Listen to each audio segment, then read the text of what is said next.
Hi guys, just Adam from New Day Training here. What I wanted to do with this video is something a little bit different. We work with around about 80 schools across the Northeast region, and what I would say is one of the most common questions I've been getting recently is with regards to Martyn's Law and exactly what schools need to do when it comes to getting ready for its full implementation in 2027. I thought we'd put together this just as a little bit of an info pack, as a little bit of a reference guide to try and give you a little bit of an understanding as to exactly what you do need to do. So what we want to achieve from this video is just to give you a little bit of an understanding on these following objective areas. So just a general outline as to what is Martyn's Law, why it was introduced in the first place. We're going to look at how it affects the schools directly. So what do schools actually need to do? We're going to look at how can you prepare for that? And we're going to have a look at how you can assess your readiness to see if you are prepared for it coming in 2027. So what is Martyn's Law? Martyn's Law, or the Terrorism Protection of Premises Act 2025, was brought into effect to place a duty on those who organise and manage large-scale events where we have lots of members of the public. The cut-off being 200. So when we start looking at having more than 200 people at an event, additional precautions were required. Why was this important? Well, this followed the tragic event that happened at the Manchester Arena in May 2017, as well as other subsequent events that happened, including the London Bridge attack as well, the Tower Bridge attack. What this looked to do was to make sure that organisers are bringing a proportionate response to make sure that they are prepared for these things happening. It wasn't necessarily about making sure that there are lots of physical things brought in place, as in security and scanning and things like this. Most of this was about making sure that we have the processes and the procedures in place to be able to predict and deal effectively with an event if it happens.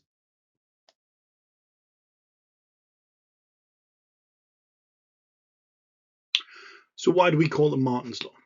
Martyn's Law is a direct homage to one of the victims from the Manchester attack, Martyn Hett, who was a 29-year-old PR manager. It was actually Martyn's mother, Figan Murray, who subsequently campaigned and pushed to make sure that improvements were made to these public events where we have lots of members of the public congregating together. They were looking for more preparedness and more reaction when it comes to these things happening, being proactive about any kind of response that would be required. Ultimately, it was Mrs. Murray's hard work that then led to the Terrorism Protection of Premises Act 2025 being implemented, or as we now call it, Martyn's Law. So the Act received royal assent in 2025, so that's when it was officially added to the statute book, but it is currently within its implementation period.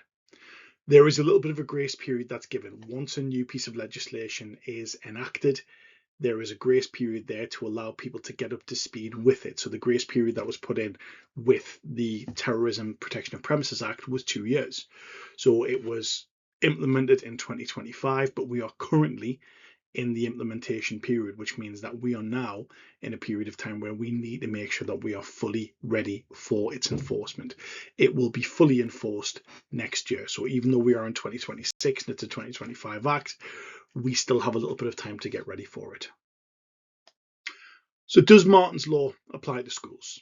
In essence, yes. The easy answer is yes, but there is a little bit of a caveat there. Martyn's Law applies when we are talking about a premises that has over 200 people. So some of the schools that we deal with have got as few as 44, 45 children in them.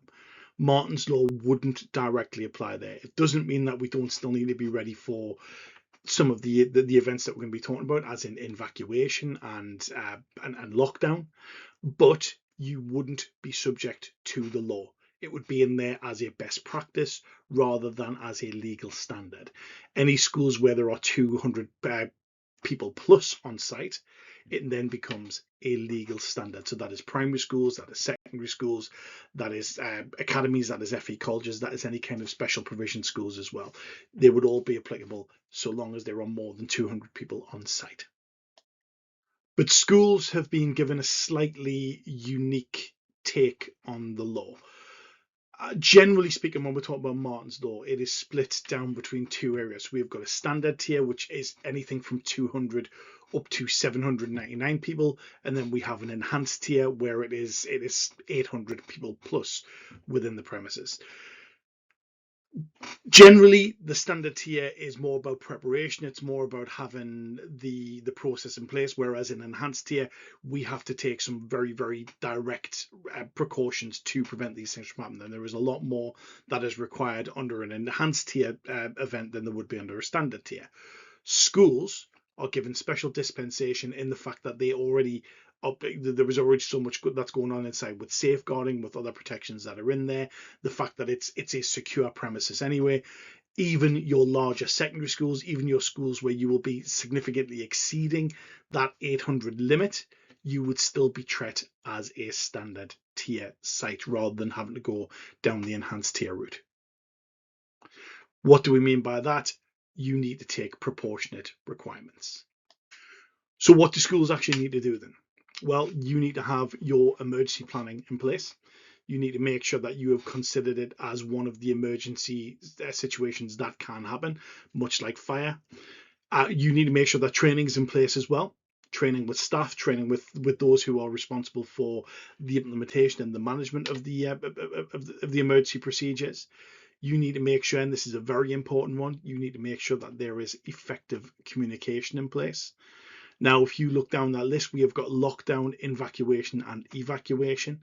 There is a very, very significant difference between invacuation and evacuation. We need to make sure that the communication is clear as to what is expected. We need to make sure that people understand the difference between the two and exactly what they have to do in response to that. Not forgetting the fact that we have to take into consideration visitors as well, members of the public, contractors, for instance. And what about if we are running an event? What happens if we are running a summer fair? What happens if we are running a Christmas show or a Christmas event? We need to take specific precautions there as well. Generally, though, we can break that response procedure down into 4 specific areas. So we have got evacuation, invacuation, lockdown, and communication. We are going to look at each of them in turn. So evacuation. It is no longer safe to be in the building. We need to get people out. Some of the considerations that we need to make: where do people go? Where is our assembly point? What is a safe distance? What is a safe and secure area for us to get people to meet at? What about vulnerable people? What about pregnant members of staff? What about young people, especially if we're talking about the primary schools? We're dealing with nursery age and in some places even pre-nursery. And we're dealing with reception. What about visitors? What about members of the public? What about contractors who are on site? How are we going to inform them of where they need to go? All of these considerations need to be made. Evacuation, I would strongly suggest, is probably going to be the area that we are the most comfortable with, because all of this will already be in place when it comes to fire procedures. So invacuation is the opposite. Evacuation is all about getting people out of the building, making sure that they are in an open, wide, safe area. Invacuation, we are utilizing the building as part of our safety. So we are getting people securely and safely in the building. We have got the bricks, the mortar, the windows, the doors, the magnetic locks, and everything in there to support and keep everybody in the building safe from the threat that is outside of it. I'm sure it won't be lost on you exactly how dangerous it would be if we get those two principles confused. Lockdown is almost a layered defense model. So it is, I suppose, one way we look at it is it's how we implement evacuation. As with anything to do with health and safety, but Martyn's Law included, we want this to be proportionate.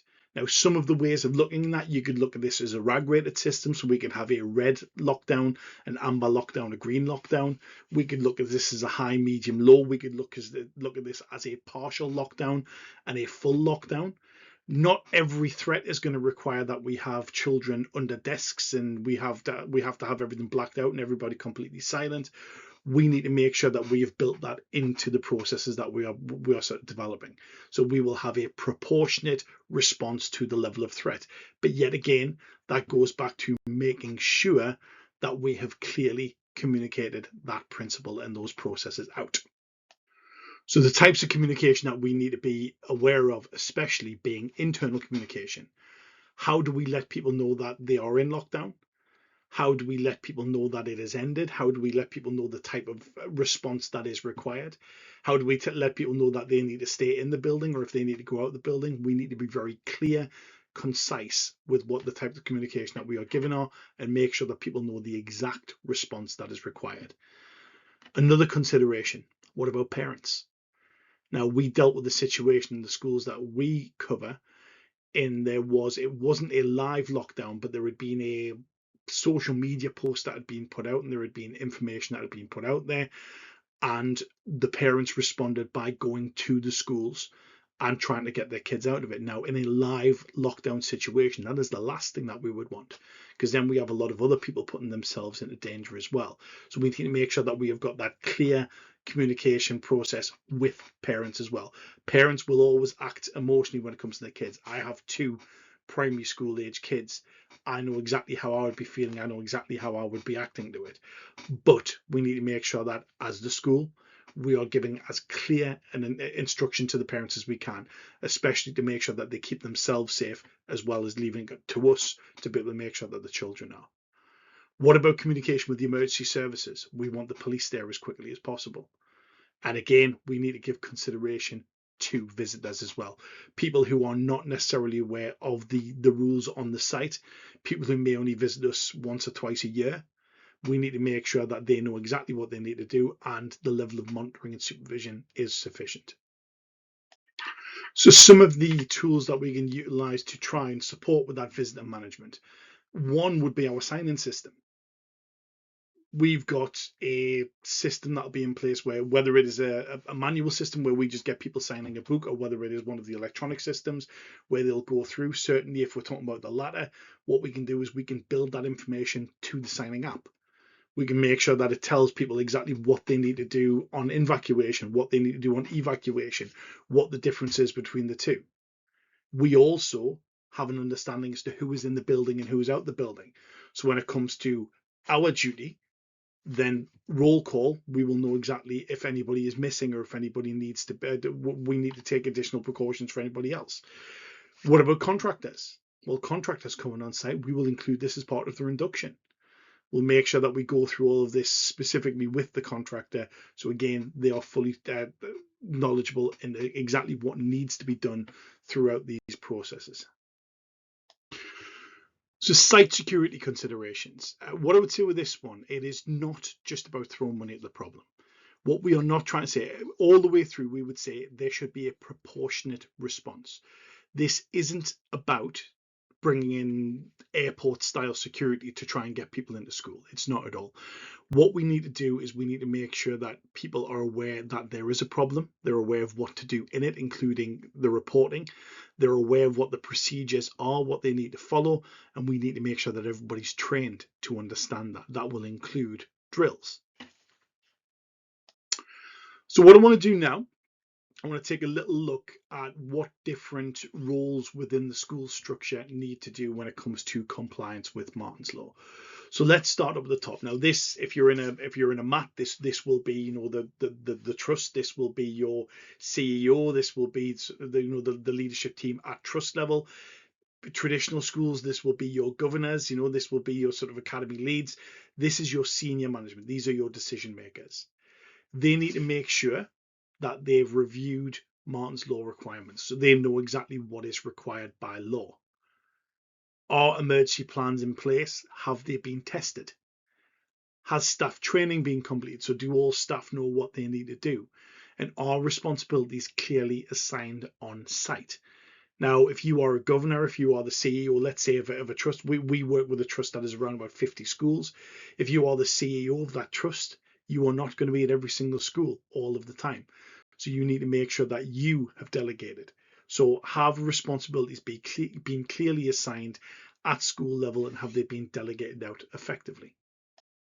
From a school leadership point of view, so we are looking at the heads, we are looking at the deputy heads, we will even bring business managers or office managers into this as well. Your responsibility will be ensuring that from a school level, compliance is in place. So we have got the procedure. The procedure has been communicated out to all staff. You've got drilling in place. So you've planned for these things. You know you are planning it in. Ideally, my suggestion would be termly. I would have it in line with fire. At one half term, I would have a fire drill. The next half term, I would have an evacuation drill or a lockdown drill. Has everybody again been trained? So you will monitor that from a school level. And you are always looking to go for continuous improvement. When we're talking about recording these things, especially when we're talking about recording drills, it's not just a case of, yes, we've done it and that's it. What went well? What could we do better?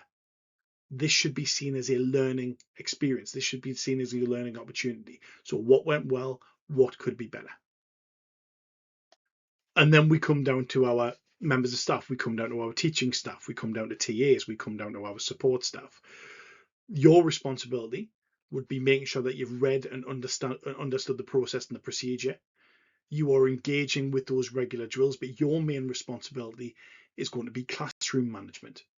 So you need to make sure that all of your kids, everyone who's under your responsibility, is following the procedure and the process that they need to. You will need to make sure the door is locked, the blinds are down, that there is no sort of vision into the classroom. So you've blocked out, especially the window that's in most doors, making sure that that's blocked off as well. So that would be your sort of responsibility for as a member of staff. Everybody is responsible. Same with safety. Everybody is responsible, but there are different levels and layers of responsibility. During our dealings with school, when it comes to Martyn's Law at New Day training, what I would say is we have certainly started to see patterns. We have started to see some common red flags that get raised. One of those being an outdated lockdown policy or a lockdown plan. I would also bring into that unrealistic. You've got a lockdown procedure that relies on a communication system that you simply don't have in place. We need to make sure that it is fit for the school. We need to make sure that it is set up for the processes that you are going to be dealing with. You need to test those procedures out. As I've just mentioned, this is a learning experience. We are going to figure out what goes well. What have we planned in well? Where do we need to make improvements? We need to make sure that staff have been trained. We need to make sure that we are effectively communicating these plans out, and we need to make sure that we take visitors into consideration with that as well. When those things aren't done, that is where we are looking at issues occurring. So now that we've covered some of the basics of Martyn's Law as to what it is, why it's in place, and ultimately what schools need to do, what I now want to offer you is how we can help you with that process. So we are very keen to help as many schools as we can get ready for 2027. As a direct result or indirect support of that, what we are doing is we are going to offer you some complimentary support. So this is going to be free of charge. There is no obligation that comes with it. If you want some advice and if you want some support, all you have to do is to ask for it. What we will do is we will do you an initial lockdown procedure review. We will certainly develop a basic recommendation report with that. We will have a general discussion with you about Martyn's Law and about your readiness for it. And like I said, that is no cost, that is no obligation. We are there to provide some support. If that support is something that you would like to receive, if it's something that you feel would be of benefit, then all you need to do is to drop us a quick email at info@newdaytrading.uk, and in the subject line just put in free lockdown review. Obviously in the body of the text itself, let us know who the school is, let us know exactly what support you are looking for. Ideally, we would love to be able to do this face to face. That is more logistically possible for Northeast schools, but if we can travel around, if we can come and see you wherever you are, we are more than happy to help. Even if not, we can still certainly give a desktop review when it comes to policies and procedures. So it doesn't matter where in the country you are, we are more than happy to help. Like I said, just get in touch, info@newdaytraining.uk, and make sure that subject line reads free lockdown review. So in addition to the free support that we just mentioned there, We also do provide some paid support services as well. Now, remember, there is no obligation for these. The free support is completely separate from this. If you just want that initial consultation, that is absolutely fine. But if you needed something a little bit more in depth, we can also provide you with a lockdown review, a full lockdown review, as well as a full Martyn's Law audit. We can provide the staff training that's required. We can support you with developing and implementing the drill process. We can provide you with support with your emergency planning, anything that you need. We are vastly experienced when it comes to dealing with schools, and we are more than happy to help in any way that we can. Any requests, any support that's required, make sure that you get in touch. Like I said, we will offer you that free initial consultation as part of that, but anything else, we are more than happy to support. Thank you.